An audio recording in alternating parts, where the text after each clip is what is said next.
Salam değerli izləyicilər. Söz verdiğimiz kimi kimyadan mövzular davam edir. Bugün sizinlə ilk kimyəvi anlayışlardan qarışıqlar, onların təsnifatı, ayrılma üsulları və s. bu tipli hissələrə baxış keçirəcəyik. İlk olaraq onu sizə deyim ki, biz maddələri təsnif edirdik, yəni ayırırdıq, sistemləşdirirdik. Bu ayırma növlərindən biri də fiziki xassələrin sabitliyinə görə maddələri ayırmışdıq, saf maddələrə və qarışıqlara. Qarışıqlar da öz növbəsində homogen və heterogen olmaqla iki yerə ayrılır. Qarışıqlar öz növbəsində homogen və heterogen olmaqla iki yerə ayrılır. İlk olaraq mən sizə istəyirəm ki, homogen qarışıqlardan danışım. Homogen qarışıqlar eyni cinsli və ya bir cinsli qarışıqlar da deyirlər bunlara. Homogen, yəni eyni mənasını verir. Qarışıqda maddələrin hissəcikləri gözlə və ya optik cihazlarla, mikroskopla, lupa ilə seçilmək mümkün deyilsə, bu cür qarışıqlar homogen qarışıqlar adlanır. Məsələn, siz neftə baxdıqda onun içərisində alkenləri, aromatik karbohidrogenləri falan seçə bilməzsiniz. Və yaxud da benzinə baxdıqda, və yaxud da havaya baxdıqda havanın tərkibində olan oksigeni, azotu, karbon qazını görə bilmirsiniz, su buxarını. Və yaxud da siz poloda baxdıqda onun içərisində olan dəmiri, karbonu seçə bilmirsiniz. Və yaxud da evdə məişətdə istifadə etdiyimiz təbii qaz, o təbii qazın içərisində metan var, etan var, propan var, butan var. Onları adi gözlə və mikroskopla seçə bilməzsiniz. Bu cür qarışıqlar homogen qarışıqlar adlanır. İndi keçək heterogen qarışıqlara. Heterogen qarışıqlara müxtəlif cinsli qarışıqlar deyirlər. Burada hissəciklər, yəni qarışığın hissəciklərini adi gözlə və ya optik cihazlarla, mikroskopla, lupa ilə seçmək olur. Məsələn, qum və su qarışığı, gillə su qarışığı, neftlə su qarışığı, bu tipli qarışıqları adi gözlə və ya mikroskopla seçmək olur.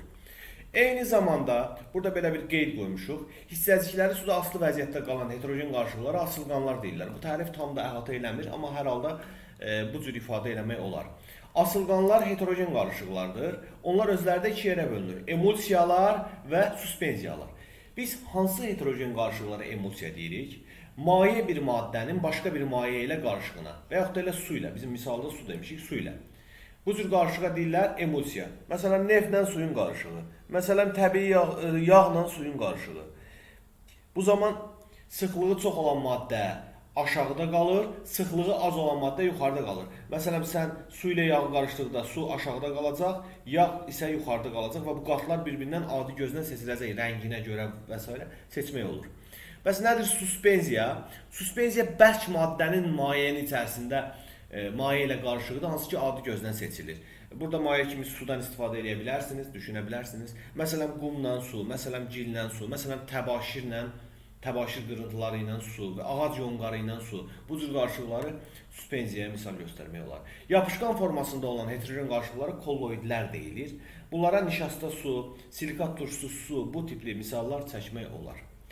Gəldik qarışıqların ayrılma üsulları. İndi bir qoçalıq elib bu qarışıqları qarışdırdıq bir-birinə, məsələn, duzu suya, şəkəri suya qarışdırdıq və s.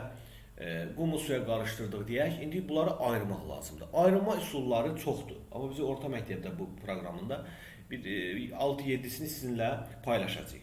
İlk olaraq homogen qarışıqların ayrılma üsullarına baxaq. Birinci üsul buxarlandırma üsuludur. Burada da bu belə bir qurğu təsvir olunubdur. Bu buxarlandırma prosesini bizə göstərir. Fikir versiniz, bir qabın içərisində də aşağıdan alov verilir və burada buxarlanma hadisəsi baş verir. Bu bərk maye, homogen qarışıqları bu üsulla ayrılırlar. Qaynama temperaturunun müxtəlifliyinə əsaslanır. Bu məsələn, sən duzla suyu qatmısan bir-birinə. Təbii ki, duzun ərimə temperaturu, qaynama temperaturu sudan çox yüksəkdir. Ona görə də mən duzlu suyu qızdırmağa başlayıram. Bu zaman su buxarlanır, gedir, qabda ancaq duz qalır. Nəticədə duzlu sudan ayırmış oluram. Xoyraq duzlu sudan bu cür ayırmaq olar, şəkəri sudan bu üsuldan ayırmaq olar. Nəyin fərqinə əsaslandı? Qaynama temperaturunun müxtəlif olmasına əsasən biz bu işi görə bildik. Keçək növbəti ayrılma üsuluna. Növbəti ayrılma üsulu distillədir. Distillə.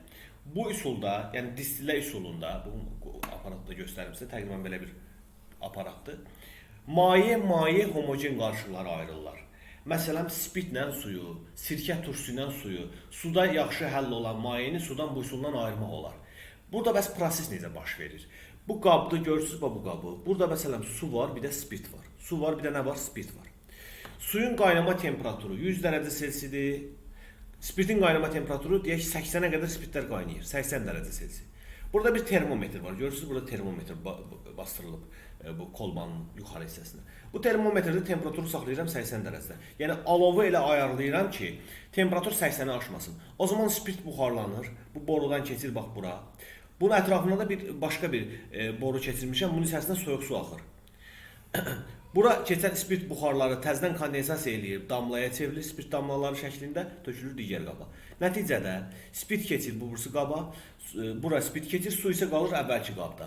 Deyəsiniz, mənim heç bir su buxarı keçməz o bir qaba. Keçər, 3-5 dənə su buxarı keçər, amma su molekulu keçər, amma o bizim üçün o qədər də mühüm deyil. Nəticədə spirti sudan ayırdıq. Bəs sağ tərəfə hansı keçdi?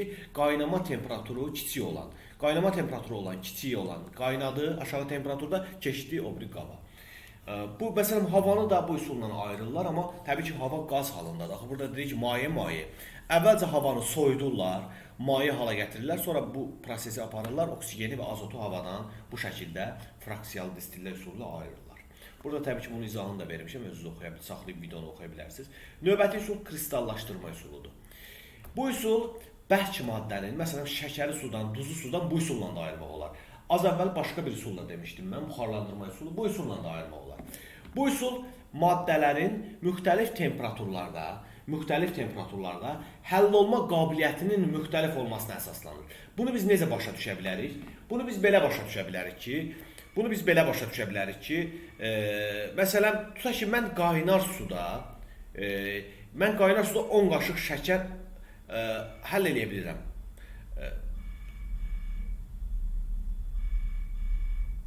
Qaynar suda 10 qaşıq şəkər əldə edirəm. Bir qaynar su götürürəm. Qələmi dəyişir bir dənə. Bir qaynar su götürürəm, su. Bunun içərisində 10 qaşıq şəkər əldə edirəm. 10 qaşıq. 10 qaşıq. Sonra mən bu deyək ki, burada temperatur 90 dərəcə Selsi idi. Sonra temperaturu soyuduram. Gətirirəm bir 20 dərəcə Selsiyə. 20 dərəcəsində 10 qaşıq şəkər suda həll ola bilmir. Məsələn, 20 dərəcədə 3 qaşıq həll ola bilir. Yaxşı, bəs o 7 qaşıq nə olur? O 7 qaşıq kristallar şəklində sudan ayrılır. Deməli, yüksək temperaturda həll olma əmsalının qiyməti böyükdür. Yəni, daha çox bərk maddə həll ola bilir. Bərk maddənin həll olması temperaturla düz asılıdır. Yəni, temperaturda bərk maddənin həll olması da artıq bir yerə qədər təbii ki. Mən həmin o duzlu su, şəkərli suyu soyudub 20 dərəcəyə gətirəndə artıq o 10 qaşıq şəkərin 3 qaşığı suda həll olmuş vəziyyətdə olur, 7 qaşıq kristal şəklində ayrılır. Siz mürəbbə yeyəndə hiss eləmirsinizmi? Mürəbbə elə ki, dişinizdə artıq xırtıldayır. Sanki onun içərisində şəkər kristalları var. Bax, o, çünki yüksək temperaturda mürəbbə bişirilir. Və əgər bu çox şəkər qatmısansa, həmin temperaturda şəkər həll olur. Sonra mürəbbəni bankaya yığıb qoyursan, soyuyanda həmin o şəkərin bir hissəsi kristallar şəklində ayrılır. Təzədən onun üzərinə su əlavə edib qaynadırlar. Nəticədə o həll olmuş o əmələ gəlmiş o kristalları yenidən həll edirlər mürəbbədə. Deyirlər, suyu biraz az olub. İndi yəqin ki, eşitmişsiniz. Növbəti üsul xromatoqrafiya üsuludur. Xromatoqrafiya üsulu bir maddənin başqa bir maddənin səthində udulmasına əsaslanır. Necə yəni? İki müxtəlif maddə var, bir səthdə müxtəlif sürətlə udulur. Ta ki, burada bir kobud misal deyim. Sizə bu süngər düşünün, süngər. Süngər birisi də nədir? Bu, masalka. Bir tərəfindən su tökürəm süngərin, bir tərəfindən yağ tökürəm. Sizcə hansı daha tez düşər aşağı? Təbii ki, su daha tez düşə bilər də aşağı. Biraz su yağdan özlük mi deyək, sıxlıq mı deyək, fərqi var. Deyək, su daha keçir, süngərin içərisində belə yollar var, su daha tez keçir. İndi süngər kimi başqa bir maddə düşünün. Məsələn, aktiv kömür. Nə düşünək? Aktiv kömür. Kömürdür, aktiv, karbondan ibarətdir. O aktiv kömür bəzi qazları öz daxilindən buraxır, bəzi qazları buraxmır. Nəticədə o qazları bir-birindən ayrılmış olur. Yəni, aktiv kömürün səthində bir qaz sürətlə udulur, keçir onun içindən, digər qaz keçə bilmir. Məsələn, əleyh qazlar var, o yanğın söndürənlər və yaxud da hərbidə falan istifadə edirlər, başa taxırlar o zəhərli havadan, dumandan, o tüstü pərdələrindən qoruyur o hərbiçiləri və yaxud da yanğın söndürənləri o tüstüdən qoruyur. Çünki o oksigeni buraxır, oksigeni keçir onun içərisindən, amma digər qazlar keçmir deyə onlar rahat orada öz hərəkət edə bilirlər. Nəyə əsaslanır? Adsorpsiyaya əsaslanır. Nəyə əsaslanır? Adsorpsiya. Adsorpsiya yəni içinə oxuturma, özünə çəkmə mənasında işlənir burada. Növbəti üsul, adsorpsiya. Adsorpsiya yəni içinə oxuturma, özünə çəkmə mənasında işlənir burada. Növbəti üsul,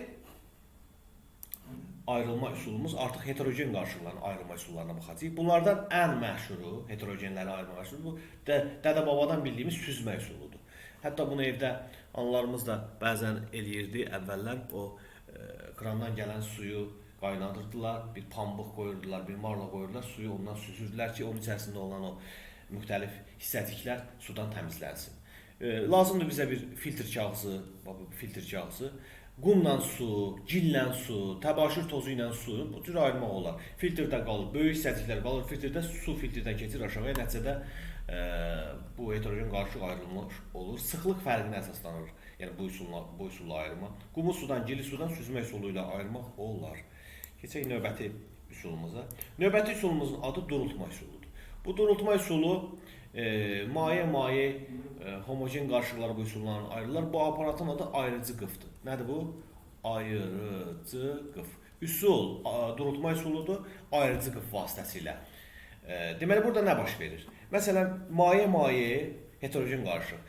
Bunun aşağısındakı deyək sudur, yuxarısındakı da deyək yağdır. Yağı sudan ayırmaq lazımdır. Əvvəlcə biraz gözləyirik, durulur. Durulan zaman nə olur? Yağ qalxır yuxarıya, su qalır aşağıda. Sonra burada bir kran var, görürsünüzsə bu kranı açırıq. Kranı açanda su yavaş-yavaş düşür, tökülür aşağıdakı kolbaya. Su aşağıdakı qaba töküldükcə bu yağ su sərhəddi yavaş-yavaş düşür aşağı, gəlir bu krana çatanda kranı bağlayırıq. Nəticədə su yağdan ayrılmış olur. Bu üsul sıxlıq fərqinə əsaslanır. Əgər sən iki maye, qarışıq maye, heterogen qarışıq maye ilə bir qaba töksən, sıxlığı böyük olan aşağıda olur. Məsələn, bu suyun sıxlığı burada yağın sıxlığından böyükdür. Yəni, sıxlığı böyük olan aşağıda olur, sıxlığı kiçik olan yuxarıda olur. Yəni, burada bu da sıxlıq fərqinə əsaslanır bu üsulda, durultma üsulu. Keçək növbəti üsulumuza. Növbəti üsulumuz maqnitlə təsir etmə üsuludur. Bu üsulda necədir vəziyyət? Bu üsulda vəziyyət belədir. Maqnitlə təsir etmə üsulunda biz maddələrin maqnitlənmə xüsusiyyətinə əsaslanır. Məsələn, dəmir tozu ilə qum qarışıb bir-birinə. Bunları ayırmaq lazımdır. Bir dənə maqnit gətiririk. Dəmir tozunun maqnitlənmə xüsusiyyəti olduğu üçün o gəlir, yapışır maqnitə. Nəticədə bu dəmir tozu qumdan ayrılmış olur. Bu da belə böyük bir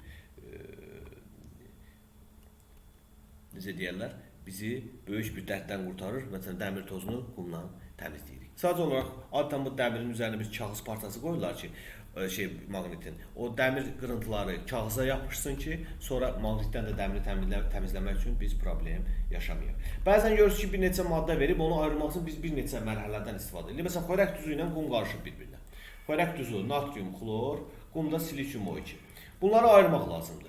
Bu əvvəlcə götürürlər bu qarışığı suda həll edirlər. Niyə suda həll edirlər? Çünki duz suda həll olacaq, qum suda həll olmayacaq. Və nəticədə bizdə nə yaranacaq? Bizdə yaranacaq duzlu su ilə qum.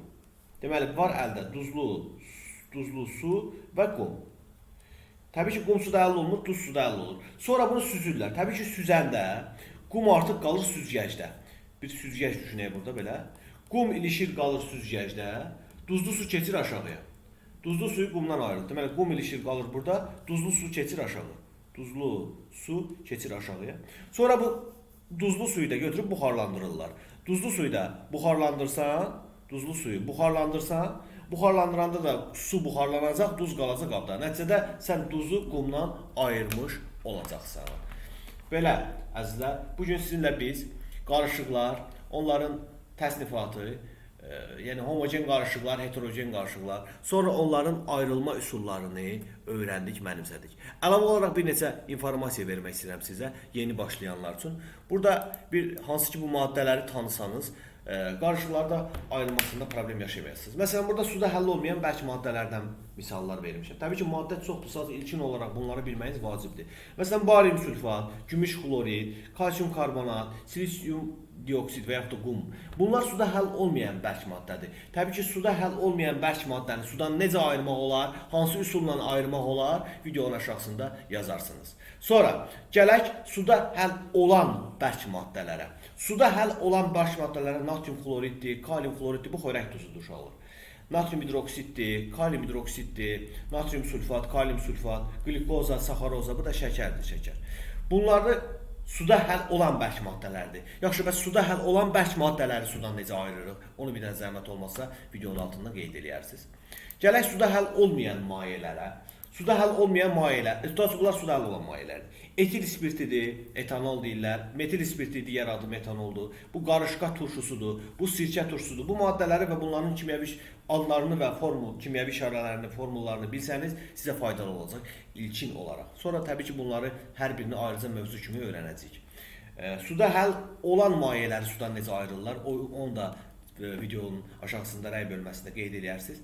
Gələk suda həll olmayan mayələr. Təbii ki, çoxdur. Mən burada bir neçəsini vermişəm. Məsələn, anilin suda həll olmayan mayedir. Benzol suda həll olmayan mayedir. Toluol suda həll olmayan mayedir. Neftin özü qarışıqdır. Həm də su ilə də onu qarışdırsan suda həll olmayan mayedir. Benzinin özü qarışıqdır, amma homogen qarışıqdır. Su ilə isə qarışdırsan olur heterogen qarışıq. Kerosin özü qarışıq maddədir, amma homogen qarışıqdır. Su ilə qatılanda olur heterogen qarışıq. Kerosin qalır yuxarıda, su qalır aşağıda.